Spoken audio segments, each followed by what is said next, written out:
Brasil nem no mundo. Mas quando adentramos janeiro, esse vírus começou a se propagar por vários locais do mundo.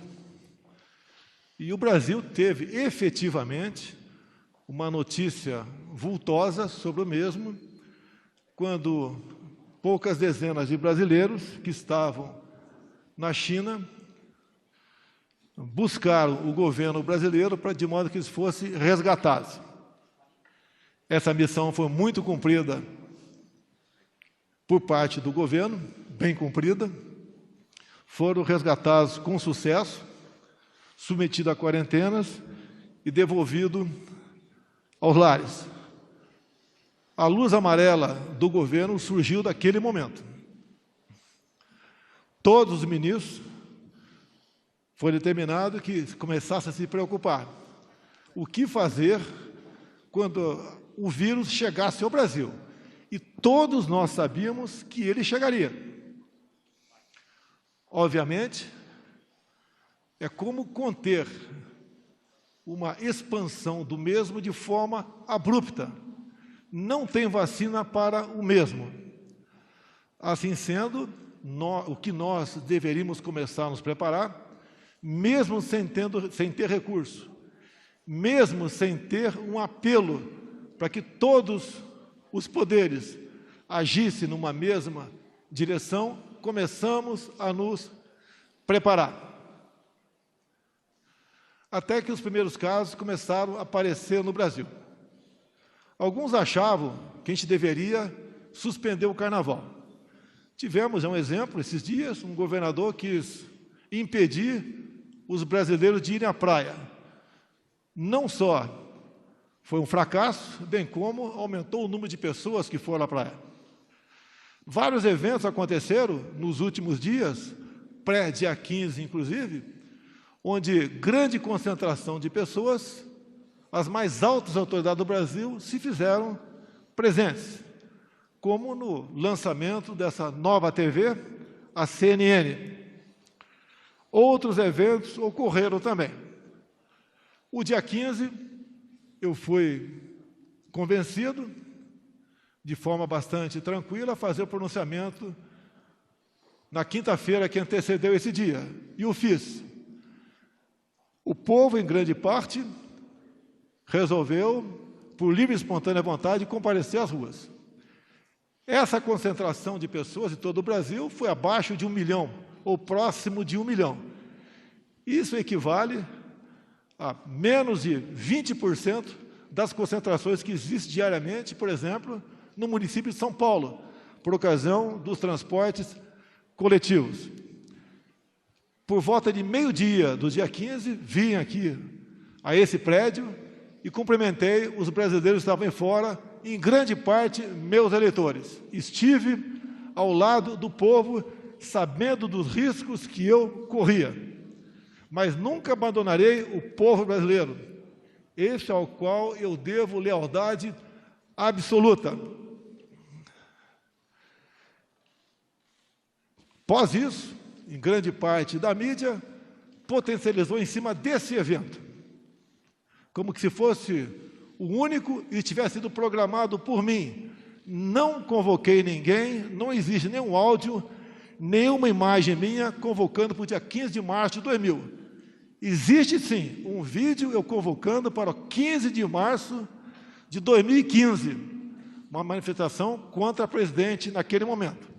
Vídeo esse que foi largamente explorado por parte de uma jornalista inconsequente, como se fosse 15 de março de 2020, coincidente também em ser no domingo.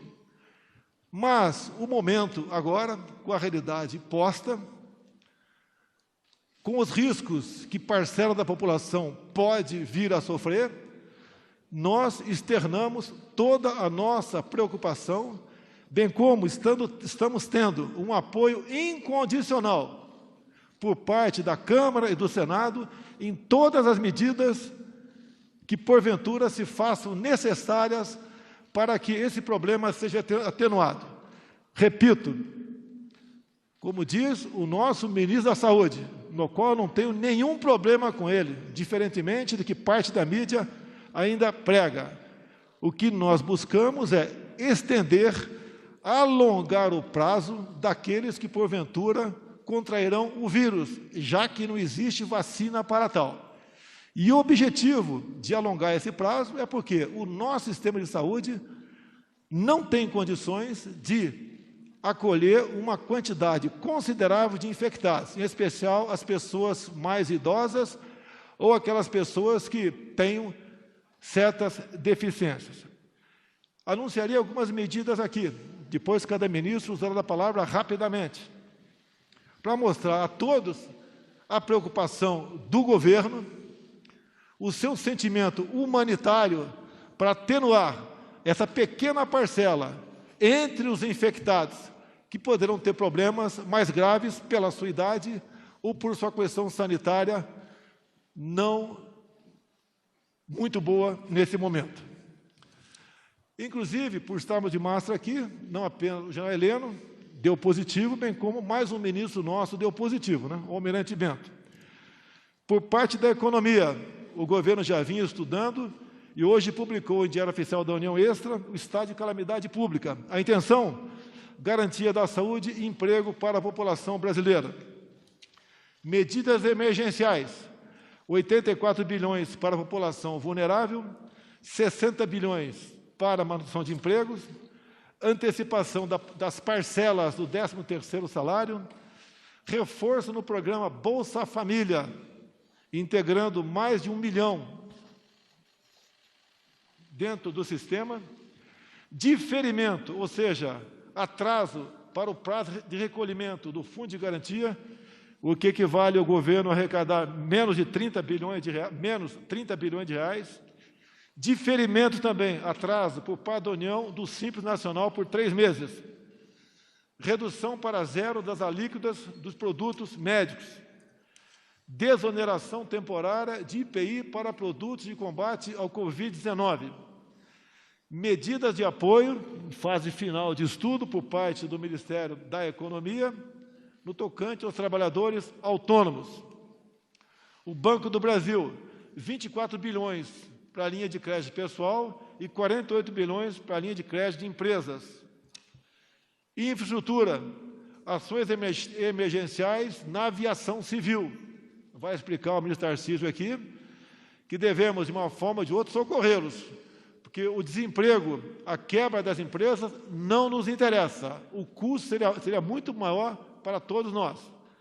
No tocante à justiça, além de outras medidas por parte do ministro Sérgio Moro, fechamento de fronteiras, em especial aquela que nos traz uma grande preocupação, que é da Venezuela. Por parte das relações exteriores, temos gente no mundo todo, em parte turistas, que querem voltar para o Brasil e tem problemas. O apoio que estamos dando é junto às embaixadas, como, por exemplo, no Peru, temos 1.400 turistas que estão com problema para voltar para cá. Relações Exteriores já conseguiu, por parte do governo do Peru, que aeronaves fretadas possam pousar e decolar com esses brasileiros que lá estão. No tocante à saúde, eu não vou falar porque exige uma gama de informações muito grande que o ministro Mandetta, aos poucos, vai relatando aqui, uma a uma, a todos os senhores. Então, peço agora aos senhores ministros, abrir a palavra aqui, primeiramente, primeiro ao Paulo Guedes, para um espaço de tempo bastante curto, diga aos senhores e às senhoras as medidas que vão sendo tomadas pela economia. Bom dia a todos. Nós começamos essa semana com a iminência de um contingenciamento. Quer dizer, os senhores imaginem a arrecadação brasileira descendo, pelo impacto da crise, a crise começa a chegar. 16 bilhões que nós tínhamos estimados com a desestatização da Eletrobras, teríamos que tirar hoje do orçamento.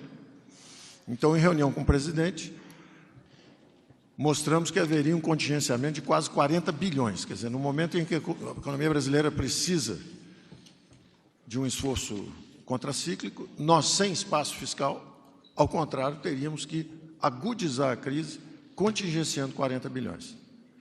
no momento em que a saúde do brasileiro e a manutenção dos empregos exige gastos adicionais, nós teríamos que contingenciar 40 bilhões. Então, evidentemente, isso não é uma coisa razoável, trocamos ideia com o presidente disse, olha, saúde dos brasileiros e a defesa dos empregos dos brasileiros está acima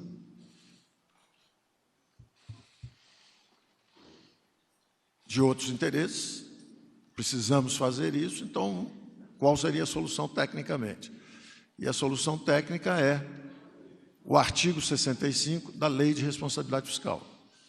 Recorrendo ao artigo 65 da Lei de Responsabilidade Fiscal, estão suspensas as metas de resultado primário desse ano. Então, você tem espaço para fazer o esforço contracíclico. Nós já vínhamos tomando medidas com recursos disponíveis.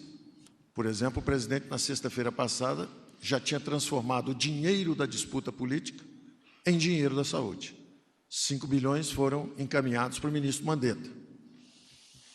Nós conseguimos praticamente dobrar isso, com mais 4,5 bilhões do DPVAT. Então, o ministro Mandetta já tem praticamente 10 bilhões para começar a batalha contra o coronavírus.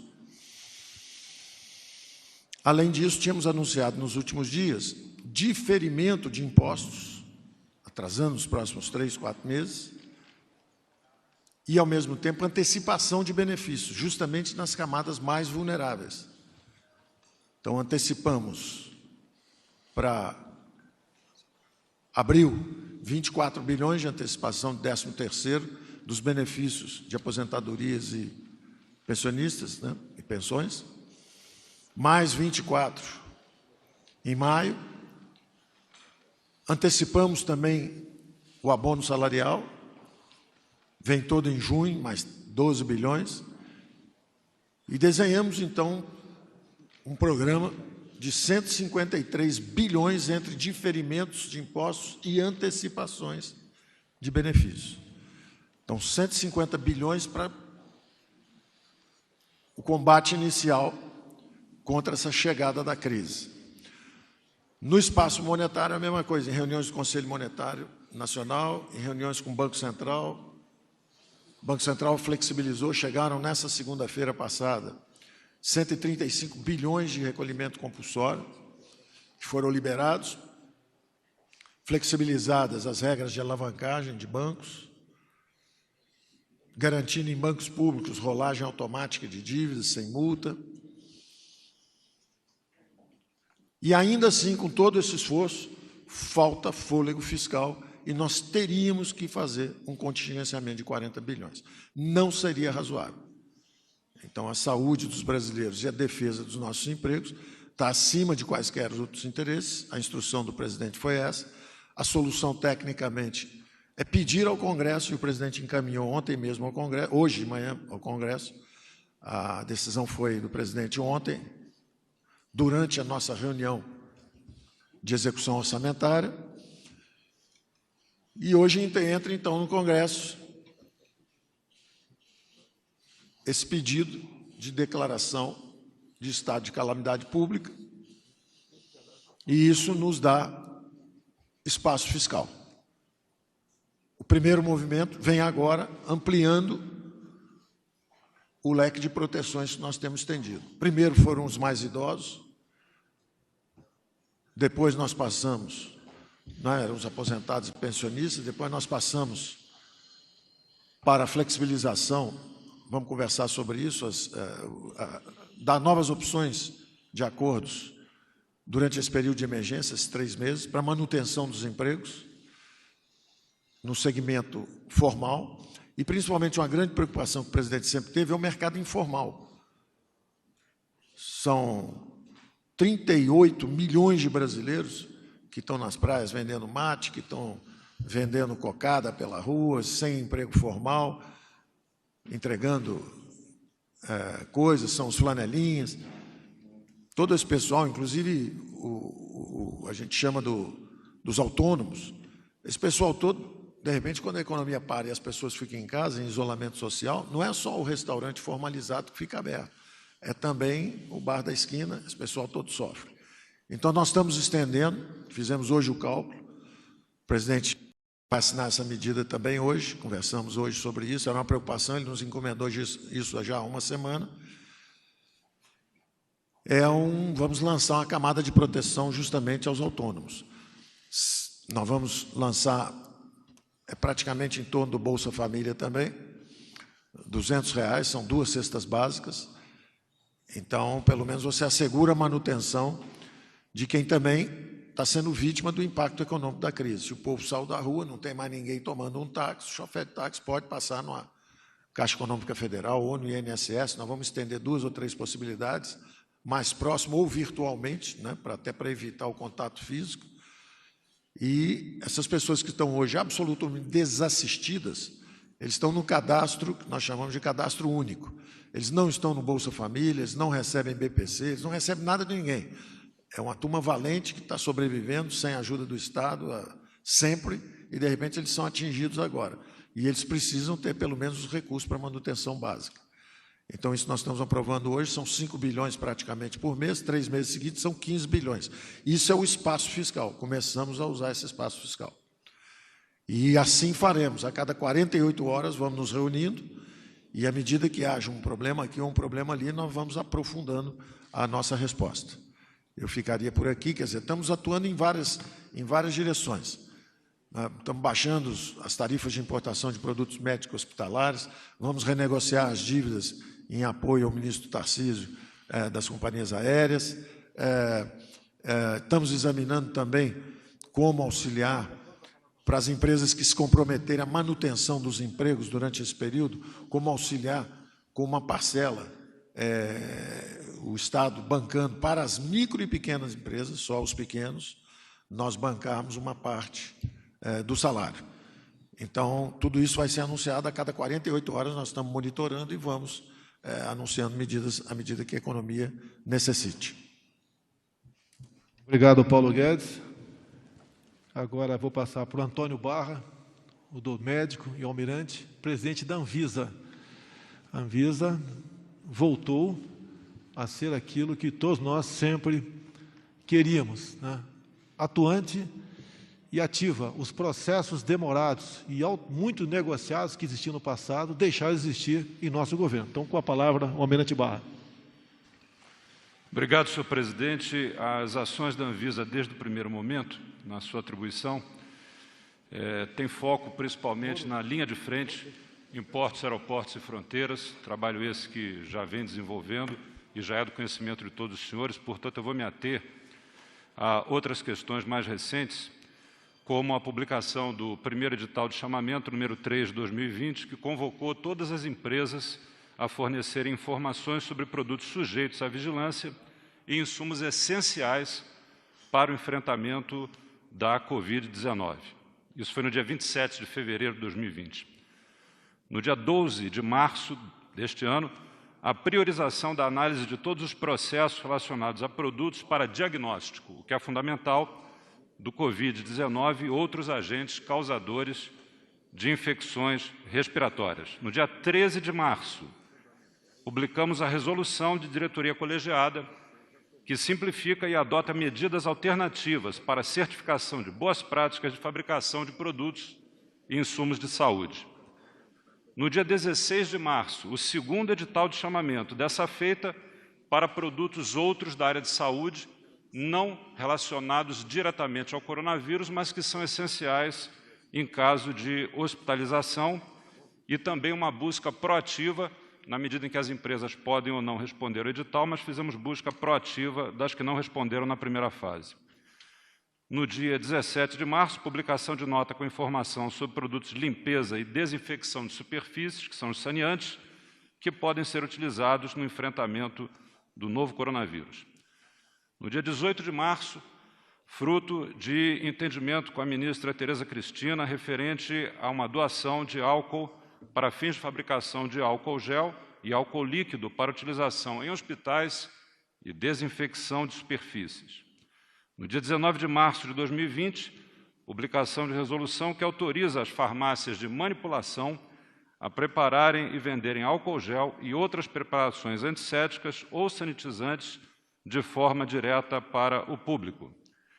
Cabe ressaltar nesse sentido do álcool gel, que é essencial principalmente ao cidadão, embora, conforme o próprio Ministério da Saúde sempre preconiza, a lavagem com água e sabão é a primeira grande medida, a mais simples, nós temos também a publicação em 17 de março dos requisitos técnicos para a produção de álcool a 70%, que encontra-se disponibilizado e já está sendo fornecido e utilizado por laboratórios militares, inclusive, para a fabricação do álcool gel. E em 19 de março de 2020, finalmente, publicação de resolução e critérios dos procedimentos simplificados de registros de medicamentos e produtos para diagnóstico in vitro relacionados à Covid-19. Além dessas medidas, outras tantas estão na pauta, estão sobre a mesa e sofrendo constante atualização para que possamos manter o grau de proteção adequado em relação a essa questão. Muito obrigado, senhor presidente. Inclusive, presidente Barra, a União das Indústrias de Cana-de-Açúcar acabou de anunciar e ofertar a Vossa Excelência a doação de álcool que se fizer necessário para o combate ao coronavírus. Então, para falar agora sobre fechamento de fronteira, entre outras ações, a palavra ao nosso ministro da Justiça, Sérgio Moro. Obrigado, senhor presidente. Muito rapidamente, essas ações do governo federal que vêm sendo tomadas pelo presidente Jair Bolsonaro e seus ministros são centradas, evidentemente, na saúde e, em segundo lugar, na economia, pelos reflexos da economia. O Ministério da Justiça e Segurança Pública tem ajudado como pode. Nós publicamos uma portaria conjunta do Ministério da Saúde e da Justiça para tratar das consequências do descumprimento das medidas previstas na lei do coronavírus, de isolamento e quarentena principalmente.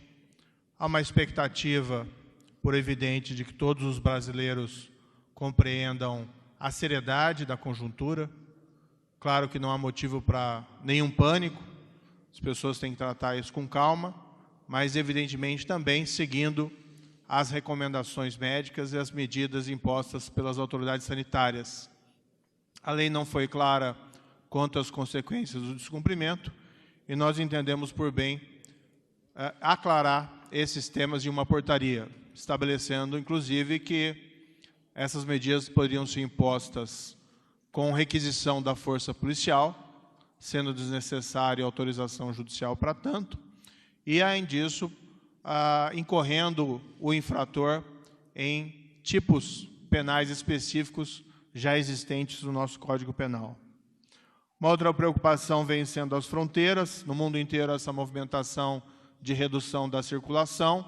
Foi tomada essa primeira medida, também aqui uma portaria autorizada pelo Presidente da República, pelo Ministério da Saúde, Ministério da Justiça e Casa Civil, para restrição da entrada de estrangeiros provenientes da Venezuela, dado o colapso do sistema de saúde pública daquele país já há muito tempo, e a percepção de que a medida era necessária, tanto para evitar a contaminação no Brasil, disseminação dessa doença, como, igualmente, a constatação de que o Brasil não teria condições de absorver uma eventual demanda vinda da Venezuela.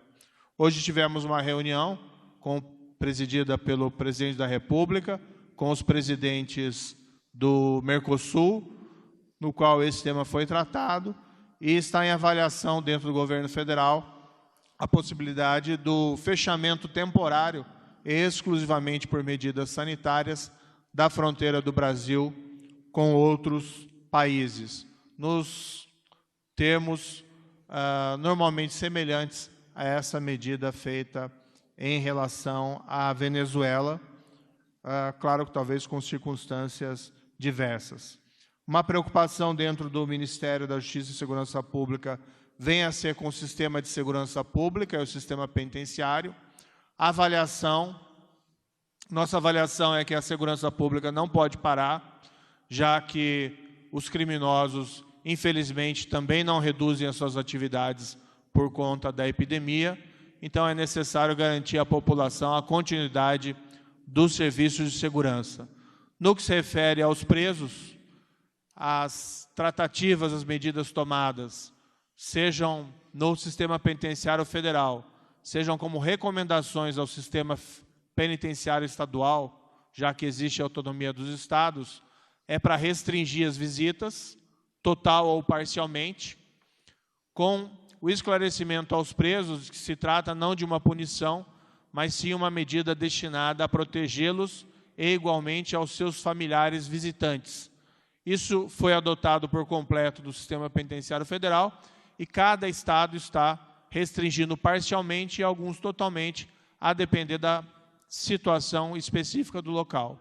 Além disso, foi editada hoje uma portaria conjunta entre o Ministério da Justiça e Saúde, tratando de medidas profiláticas e preventivas para os presídios, também a título de recomendação, e outras propostas do Ministério da Justiça, além de ações materiais, seja nos presídios federais, ou seja, fornecendo aos presídios estaduais, aos sistemas carcerários estaduais, insumos e equipamentos para a proteção dos presos ali existentes. A minha compreensão é que não se resolve, nós temos que proteger a contaminação dentro dos presídios, mas seria uma solução muito simplista simplesmente abrir as portas das prisões, já que isso deixaria vulnerável o restante da população. Então, tudo isso tem que ser feito com muito cuidado e de uma maneira progressiva, e os encarregados, para tanto, são principalmente a Administração Penitenciária Federal e as administrações penitenciárias estaduais. Por último, também medidas relevantes na área da proteção do consumidor. Existe um abalo, evidentemente, dessa epidemia no mundo inteiro, mas aqui também no Brasil, no ponto de vista econômico. Medidas estão sendo tomadas, como foi dito aqui pelo ministro Paulo Guedes, para minorar essas questões. Nós temos uma preocupação em relação ao consumidor.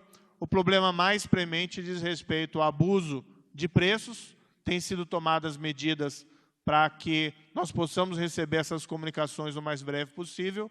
E, em particular, na área de transporte, a grande preocupação tem sido com as remarcações das viagens. Há uma necessidade de proteção das aéreas, porque elas estão sofrendo um impacto econômico significativo, mas, por outro lado, não podemos descurar dos interesses dos consumidores. O que foi recomendado é que houvesse remarcação dessas passagens sem cobrança de penalidades aos consumidores, uma maneira de equilibrar os interesses de um lado e de outro. Então, são essas algumas das medidas que têm sido tomadas na Justiça e Segurança Pública, várias delas em conjunto com outras pastas, como aqui mencionado, e existe uma dinâmica própria. A todo momento estaremos tomando novas providências. Em todos os momentos em que foi o resgate dos nossos brasileiros que estavam em Wuhan. E as Forças Armadas, junto com os outros ministérios, na Mandetta, estiveram presentes. As forças estiveram com sucesso.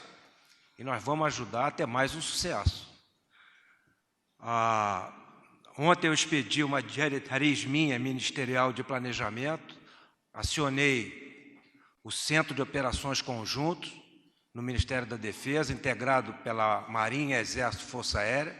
Já estamos trabalhando nas possíveis ajudas, possíveis auxílios que as Forças Armadas podem e devem dar.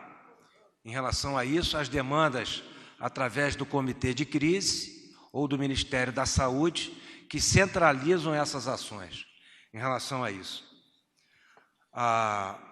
Nós temos várias possibilidades, particularmente na parte de logística, de condução de material, de regiões como a Amazônia, de difícil acesso, a gente tem meios para chegar lá, igual nós sempre fizemos, de esclarecimento à população. Nós fizemos isso nas operações da dengue, da zika.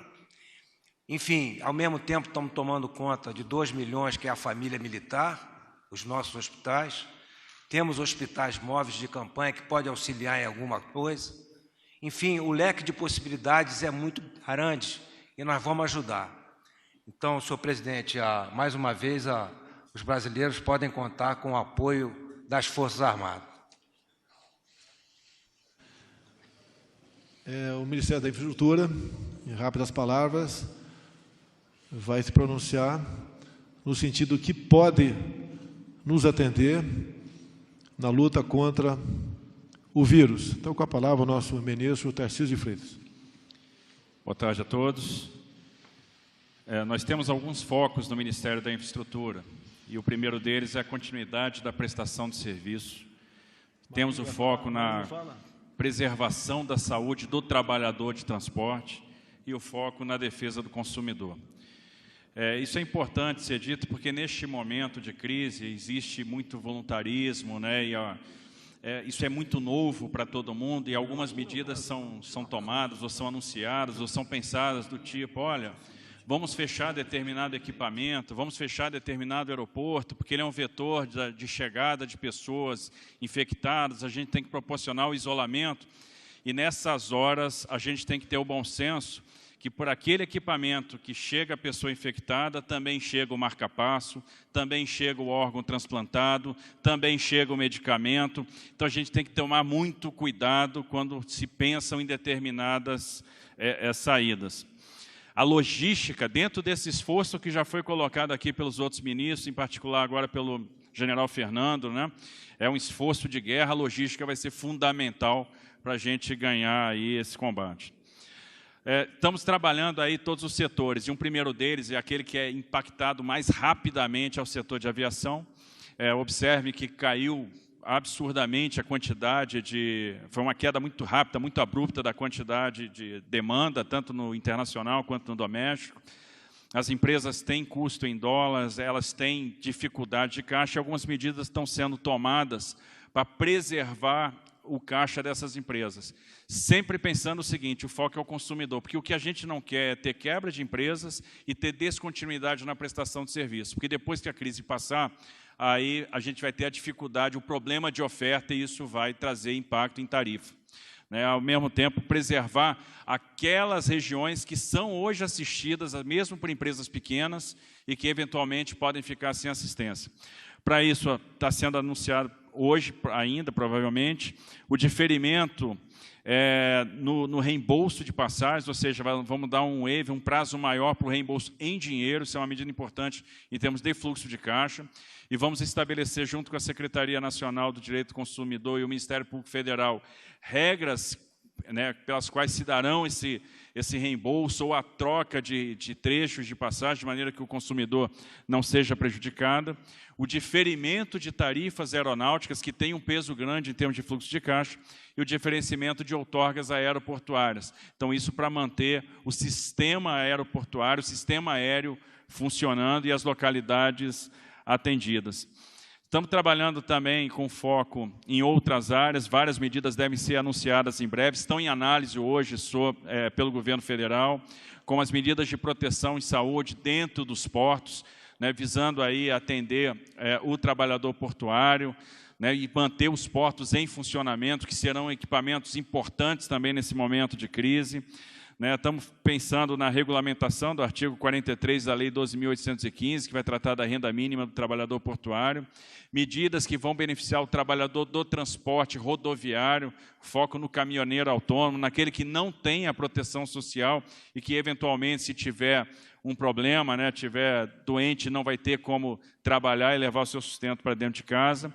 E cumprindo uma diretriz do presidente, naquilo que diz respeito, o Ministério hoje está muito digitalizado em termos de prestação de serviço, mas a gente vai evitar todos os atendimentos em balcão e isso deve proporcionar, por exemplo, que a gente faça extensão de prazos de CNH, de passe livre, de maneira que as pessoas, nesse período de crise, não tenham que comparecer em postos para fazer extensão de carteira, etc. Então, todas as medidas estão sendo tomadas para beneficiar a população, pensando sempre na continuidade da prestação de serviços, na saúde do trabalhador do transporte e no direito do consumidor. Todos os ministérios são importantes, em especial pelo critério como foram escolhidos os seus ministros. E o MDR, Desenvolvimento Regional, por ter seu envolvimento em grande parte na região Nordeste, eu passo a palavra ao nosso ministro Rogério Marinho. Obrigado, presidente. Apenas 3 pontos aqui de forma muito rápida. Primeiro, nós estamos colocando à disposição, por orientação do presidente, da nossa estrutura de SMS e TV digital da Defesa Civil. São 26 milhões de usuários cadastrados em todo o Brasil, que serão municiados com informações do Ministério da Saúde em relação ao tema em questão, inclusive com orientações profiláticas que vão permitir que a população possa ser parametrizada em relação às principais ações que devem ser exercidas pela população para evitar a propagação da doença, onde existem postos de atendimento, se haverá alguma emergência, enfim, a Defesa Civil estará mobilizada junto com o Ministério da Saúde para informar a população.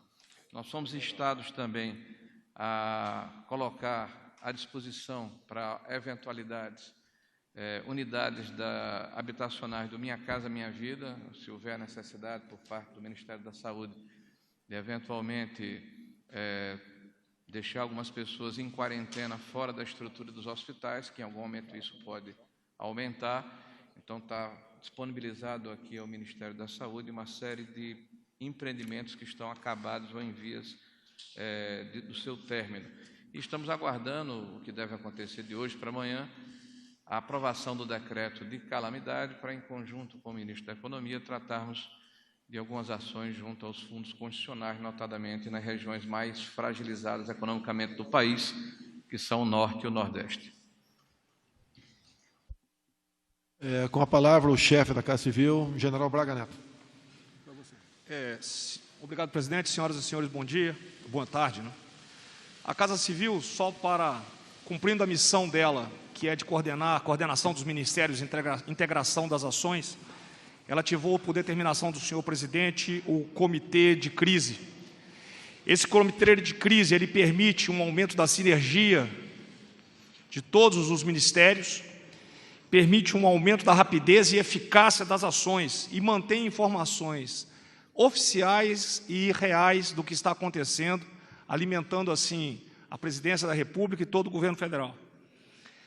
É importante ressaltar que essas medidas que estão sendo adotadas, elas permitem que essa sinergia atue nas medidas sanitárias, nas medidas econômicas e nas medidas psicossociais.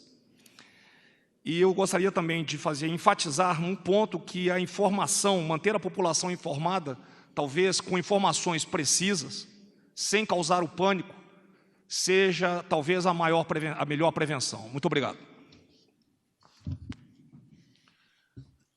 Agora, para o nosso último ministro, para depois ficar aberta a perguntas para de vocês, o nosso ministro Mandetta. Eu quero lembrar que o momento é da união de todos. O esforço tem que ser coletivo.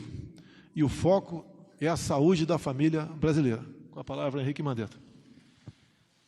Obrigado, presidente, caros pares ministros. Bom, em toda a situação epidêmica, nós temos fases, temos etapas. Alguns países não tiveram sequer a etapa inicial de conhecimento.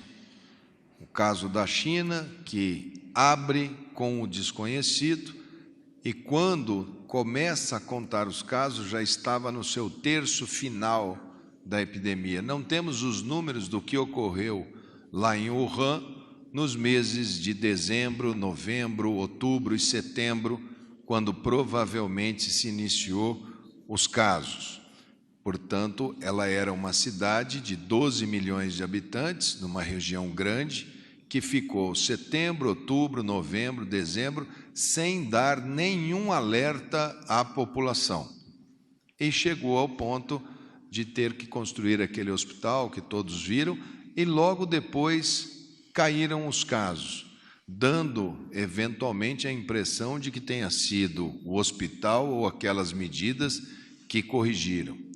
Hoje já se sabe, pela marcha desta epidemia em outros países, aonde a gente pega do D0 algumas situações que diferenciam como é o caso da epidemia no mundo asiático e o comportamento disciplinar asiático, como é o caso do Irã, que foi pego sem um sistema de saúde minimamente organizado, e é o caso da Europa, onde nós temos os números ocidentais de diferentes países.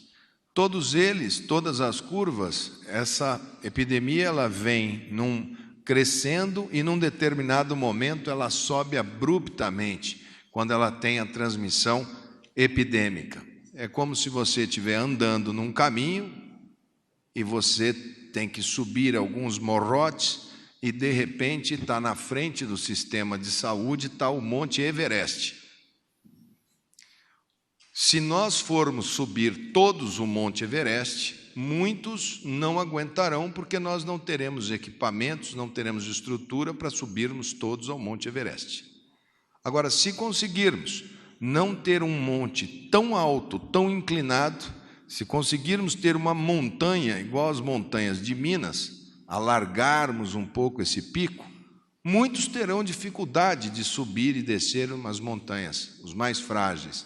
Mas essa caminhada pode ser bem menos pesarosa do que a travessia do Everest. Nós estamos no pé deste monte, e o tamanho desse monte depende diretamente do comportamento das pessoas. Depende, em primeiro lugar, de ter foco no cuidado com as suas famílias, idosos. Depois vem uma série de estruturas de comportamento que vão ajudando. Agora, eu vejo que o Brasil tem alguns pontos muito positivos, muito bons. O primeiro, e aqui me permite, presidente, não é nada além de uma constatação, é o que vocês estão filmando e vendo daí. Eu tenho, entre todos os ministros aqui presentes, sob a coordenação do presidente, ações interministeriais, porque é uma equipe, e aqui, presidente, eu queria lhe agradecer em nome da saúde brasileira, de ter um ministério técnico e tão fácil de trabalhar. Isso é um ponto extremamente positivo. E a liberdade que o senhor deu para o Ministério da Saúde organizar aquela equipe técnica que está trabalhando tecnicamente, que eu tenho sido porta-voz. Todos da saúde pública brasileira entendem que, pela primeira vez, todas as áreas do Ministério estão com pessoas que são especializadas, são o que nós poderíamos ter de melhor para o momento. Então, isso facilita, isso é um ponto extremamente positivo e forte. O segundo é que algumas ações da natureza do nosso sistema, o SUS está presente em todos os municípios brasileiros. Eu não tenho uma cidadezinha brasileira, não tem uma comunidade quilombola ou indígena que não tenha o SUS. Nós podemos ter dificuldade? Podemos, mas o sistema de saúde vai estar ao lado dos 215 milhões de brasileiros. O presidente me colocou no começo, as primeiras vezes que eu trouxe, presidente, qual é a conduta? Abra todos os números, transparência total, vai mantendo informado tanto a sociedade quanto ao governo. Todos os passos foram dados nesse sentido. Nossa vigilância é considerada hoje, de todos os países, a que pegou os casos dentro do Brasil com mais rapidez. Conseguimos seguir paciente por paciente, identificamos transmissão sustentada por nexo epidemiológico. A grande maioria dos países começou a perder pacientes quando chegava em 80 casos. Eu sei que muitos ficaram na porta de hospitais. Essa notícia, como ela era uma notícia muito cobiçada, todo mundo morreu,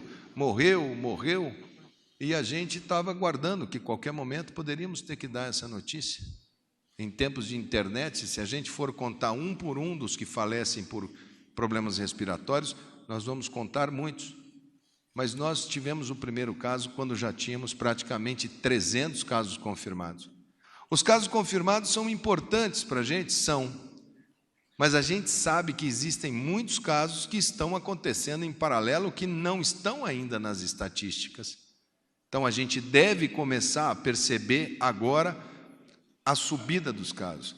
Hoje concluímos, lá no laboratório nosso federal, Evandro Chagas, no Pará, todos os laboratórios centrais dos estados estão capacitados com os equipamentos para poder rodar os exames nos estados. Acabou remessa de amostra. Estamos trabalhando hoje com a produção máxima de kits. Devemos chegar aí em torno, estamos nos preparando, com a única estrutura Fiocruz e uma outra Paraná, devemos chegar a 1 milhão de kits. Vamos abrir agora para outras estruturas poderem produzir também. E se tivermos possibilidade de aquisição, adquirir também.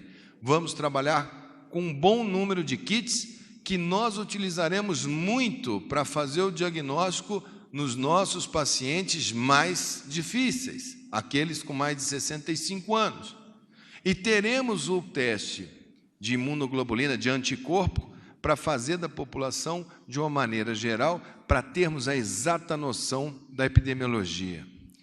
Devemos anunciar nos próximos dias o maior serviço de teleatendimento provocado, monitorado.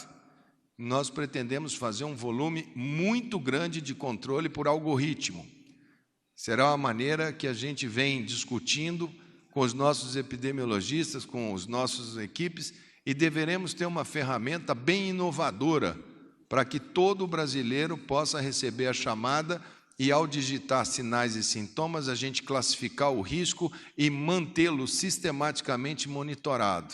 Até sexta-feira a gente apresenta. Também a telemedicina aí, de médico para atenção básica e de médico para CTI. Nós vamos regulamentar a telemedicina, o teleatendimento, a teleconsulta para todo o território nacional durante essa epidemia. Já organizamos a próxima reunião com os secretários estaduais. Todos os estados terão que ter o seu cenário. Se tivermos uma epidemia aí, teremos quantos pacientes, já temos condições de fazer cálculos, teremos quantos pacientes adoecidos, precisaremos de quantos leitos sem respirador e quantos leitos com respirador, para sabermos qual é a necessidade total. Nós estávamos, e hoje o presidente determinou, muito preocupados por conta de aquisições de venda de respiradores por parte do Brasil. O presidente determinou, o ministro Paulo Guedes foi extremamente ágil, aonde nós interrompemos a exportação de itens que nos são extremamente importantes para o enfrentamento, principalmente respiradores. A criação, junto com o ministro Braga Neto, que fizemos já ainda na época, no início, quando reconhecemos a epidemia, fizemos o Comitê Interministerial para amparar as medidas de saúde. Agora, elas são muito maiores do que a competência apenas da saúde. O espectro é muito maior. Quando se fala em fechamento de fronteira, que precisa do ministro Moro, precisa das relações exteriores, os impactos econômicos, é muito fácil falar, fecha tudo, não deixe ninguém sair, quando as pessoas têm ainda muita informalidade, pouco recurso. Precisa ser criado planos de alternativa econômica, e eu preciso muito da equipe do ministro Paulo Guedes. Esses fechamentos de estrada, presidente, que alguns governadores insinuam, nós precisamos trazer isso, essa logística, Tarcísio, ela é de interesse nacional, porque não adianta fechar tudo e faltar o frango que está pronto para chegar, porque daí você segura uma coisa e desabastece a outra. Se eu não chegar com cloro, para pôr o cloro na água de todo o Brasil, que é servida para 200 milhões de brasileiros, a gente sai do vírus e cai em problema de qualidade de água. Então, é necessário que isso, quando for feito, ela precisa ter ótica mais centralizada, e é isso que a gente está vendo agora, a partir desse momento, muitas medidas serem mais centralizadas, já que são típicas de momentos de epidemia.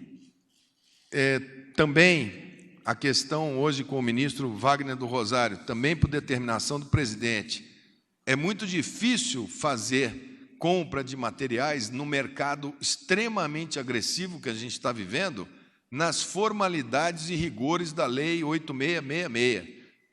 Então, nós fizemos, por isso, a minha ida para pedir ao TCU, para pedir ao STF, para pedir que eles tragam soluções de ritos sumários.